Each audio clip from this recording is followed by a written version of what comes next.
வணக்கம்.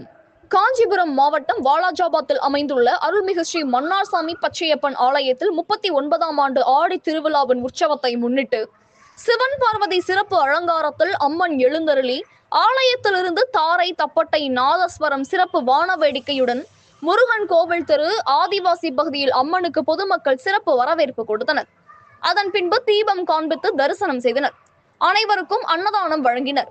அதனைத் தொடர்ந்து வாலாஜாபாத் மார்க்கெட் பகுதி பேருந்து நிலையம் 1000 பாடி அந்த பகுதி பொதுமக்கள் அம்மனுக்கு சிறப்பு வரவேற்பு கொடுத்தனர். தீபம் காண்பித்து தரிசனம் செய்தனர்.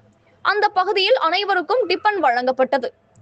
அம்மன் சிவன் பார்வதி சிறப்பு அலங்காரத்தில் எழுந்தருளி வீதி உலா வந்து பக்தர்களுக்கு காட்சியளித்தால் ஏராளமான பொதுமக்கள் அம்மனுக்கு தீபம் காண்பித்து தரிசனம் செய்தனர். கனவு தமிழகம் செய்திகளுக்காக காஞ்சிபுரம் மாவட்ட செய்தியாளர் கே மிதேஷ்குமார். செய்திகள் வாசிப்பவர் ஸ்னேகா பொன்வாலி. நன்றி.